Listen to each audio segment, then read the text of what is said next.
سایه‌های خیانت، جایی که پرده از رازهای پنهان زندگی‌ها برداشته میشه. تو دل ترافیک نگاهم روی ماشین کناری قفل شد. قلبم از تپش افتاد. امیر، عشقی که سالها پیش رهام کرده بود، دوباره مقابل چشمام ظاهر شد. از همون بچگی همیشه یه دختر آروم و سر به زیر بودم. توی یه خانواده معمولی بزرگ شدم. نه خیلی فقیر، نه خیلی پولدار. بابام کارمند بود و مامانم یه زن خونه دار که همیشه حواسش به ما بود. یه خواهر کوچیکتر داشتم که همیشه سایه به سایه دنبالم بود. زندگیمون ساده بود، اما یه چیزی ته دلم همیشه میگفت یه روز اتفاقای بزرگی توی زندگیم میفته. بزرگ که شدم عاشق کتاب خوندن بودم. همیشه دلم میخواست نویسنده بشم. اما توی جامعه‌ای که توش بزرگ شده بودم، این آرزوها فقط یه رویا بودن. وقتی وارد دانشگاه شدم، فکر می کردم دیگه دارم دنیای جدیدی رو تجربه می کنم. اونجا بود که امیر رو دیدم. پسری که همه چیزش برام جذاب بود. حرف زدنش، نگاهش، حتی طرز راه رفتنش. برای اولین بار توی زندگیم یه چیزی توی قلبم تکون خورد. چند سال با امیر بودم، اما درست وقتی که فکر می کردم همه چی داره خوب پیش میره، یهو گذاشت و رفت. یه مدت شکستم، داغون شدم، ولی زندگی ادامه داشت. بعد از چند سال با آرمان ازدواج کردم. مرد آرومی بود، مهربون، با وقار. شاید هیچ وقت نتونستم عاشقش بشم، اما حداقل احساس امنیت می کردم. نوروز امسال مثل خیلی های دیگه با همسرم آرمان و دختر 5 سالمون رها راهی شمال شدیم. هر سال همین برنامه رو داشتیم، اما امسال یه چیز فرق داشت. چیزی که خودم هم اولش نمیفهمیدم. بعد از چند روز خوشگذرونی، موقع برگشتن ترافیک جاده وحشتناک بود. ماشین ها لاک پشتی حرکت می کردند. بعضی ها خاموش کرده بودند. بعضی ها هم پیاده شده بودند و هوا می خوردند. رها روی صندلی عقب خوابیده بود و آرمان هم مثل همیشه مشغول گوش دادن به آهنگهای قدیمی مورد علاقش بود. از پنجره بیرون رو نگاه می کردم که یه ماشین سفید کنارمون قرار گرفت. رانندش رو که دیدم قلبم ریخت. امیر بود. امیر، عشق دوران دانشجوییم. کسی که 8 سال پیش برای همیشه از زندگیم حذفش کرده بودم. اون زمان عاشقش بودم، اما به دلیلی که هنوزم برام گنگه باهام به هم زد و منو توی تاریک ترین روزهای زندگیم تنها گذاشت. اما حالا وسط این جاده قفل شده درست کنارمون بود. یه لحظه چشمامون توی هم گره خورد. اون هم منو شناخت. نگاهش یه چیزی داشت، یه چیزی که انگار میگفت تو هنوز همونی. بی اختیار دستم عرق کرد. ضربان قلبم بالا رفت.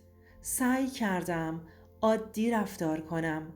سرم رو برگردوندم سمت آرمان، ولی اون غرق آهنگ بود. امیر لبخند کمرنگی زد و گوشیش رو برداشت. چند لحظه بعد گوشیم لرزید. آخه هیچ وقت شمارم رو عوض نکرده بودم. پیام گذاشت. حدس زدم شمارت همونه. نفس عمیقی کشیدم. انگشتام لرزون روی صفحه گوشی لغزید. نباید جواب میدادم، اما انگار یه نیروی منو مجبور می کرد. فکر نمی کردم دیگه هیچ وقت ببینمت. منم همینطور. ولی انگار ترافیک سرنوشت سازه. نگاهم به آرمان افتاد، بعد به رها که هنوز توی خواب عمیق بود. یه دنیا خاطره توی ذهنم پیچید. چرا الان؟ چرا اینجا؟ امیر دوباره پیام داد. یه جایی بین راه بایستیم، فقط برای چند دقیقه. اون لحظه باید انتخاب می کردم. مسیر مستقیم به تهران یا یه پیچ غیر منتظره توی جاده‌ای که هیچ برگشتی نداشته باشه.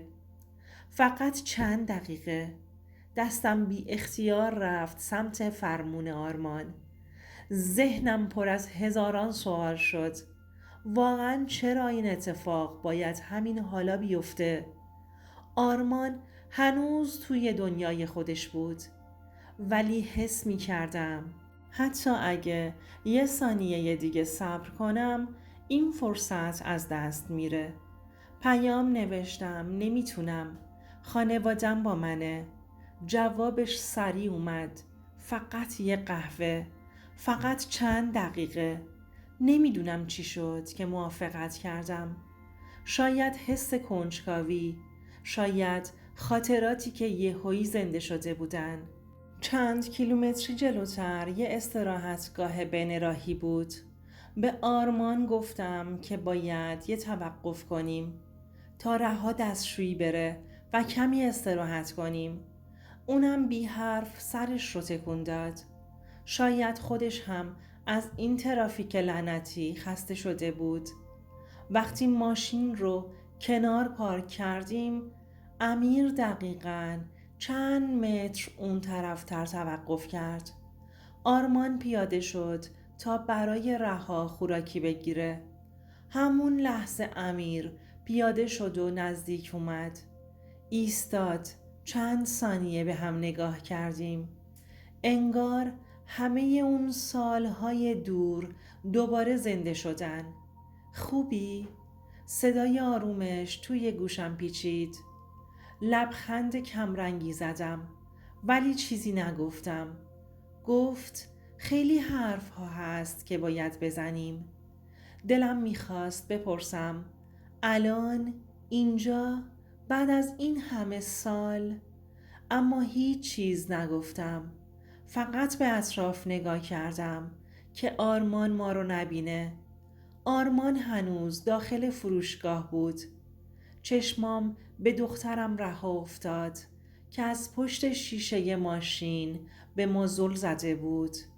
همون لحظه یه قدم عقب رفتم. نباید این کارو بکنیم. امیر نفس عمیقی کشید و گفت فقط بگو هنوزم گاهی به من فکر میکنی؟ دلم از این حرفش لرزید ولی محکم جواب دادم نه و رفتم سمت ماشینم و کنار دخترم.